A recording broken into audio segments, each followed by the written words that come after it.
first anthology I wrote when I was a student. I was supposed to be writing essays, but I just found myself writing short stories instead. I guess I like the way that a world has to be created very quickly in a short story, and how you can do, like a film, jump cuts in time so that you can set a story, not that I ever have, but you can set a story, say, you can start in India, you can leave something hanging in India, and then the next paragraph you can start in Sweden, and then return to India. You can just do amazing things with the form of the short story. So in Black Vodka, the story that's been shortlisted, I was always wanting to take Victor Hugo's character, Quasimodo, who's the bell ringer at Notre Dame Cathedral. His death, because the bells are so loud.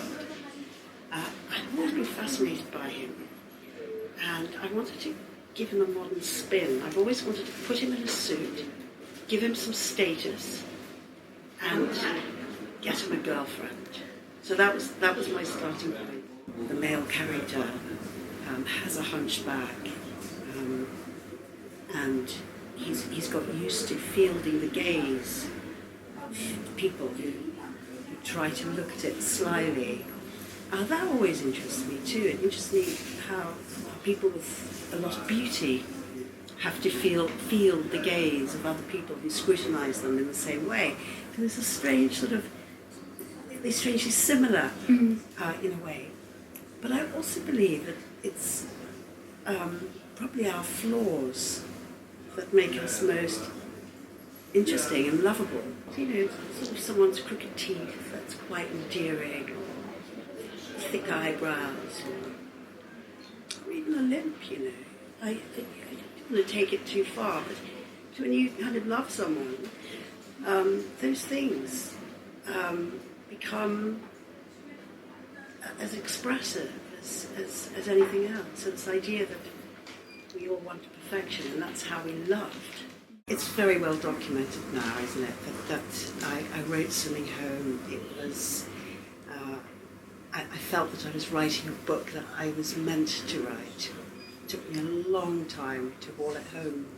And so when I finally gave it to my agent and it was sent out to mainstream British publishers, and it was declined because, although it admired, they felt that it was a tough market.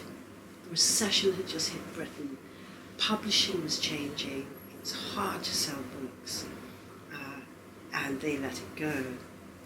So, and other stories, my publishers were just beginning to get together their first and now historic list.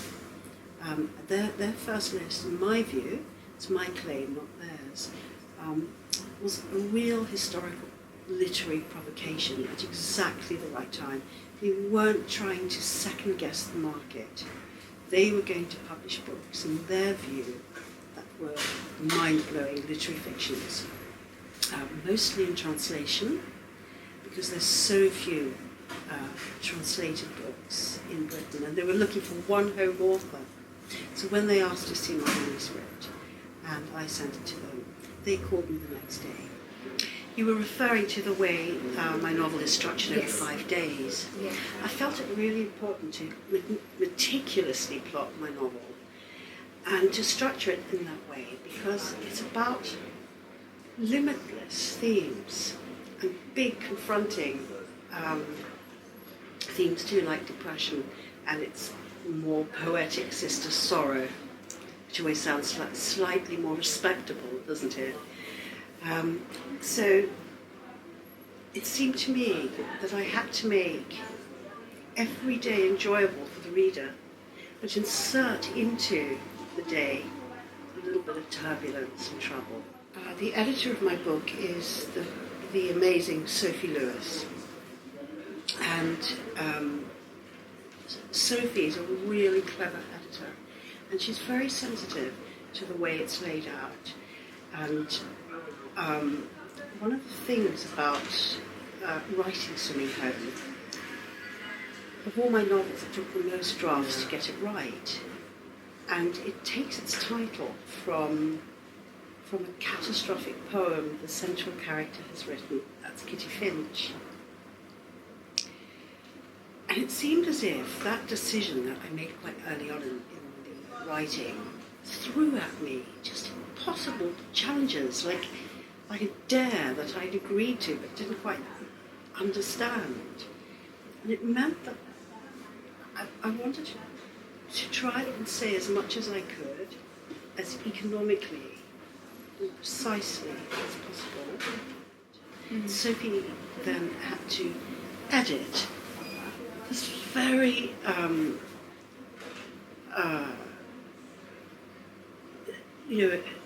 a very particular kind of book, and she did it with such sensitivity. So I can't praise her highly enough, and it was her decision. Modernist fiction is the air I breathed as a writer. You know, all my influences are the modernists or modernism, and so Virginia Woolf and James Joyce, Beckett, all that crowd, and the poets, Ezra Pound, and Eliot, and H.D. That's what I cut my teeth on. But sometimes a classical novel,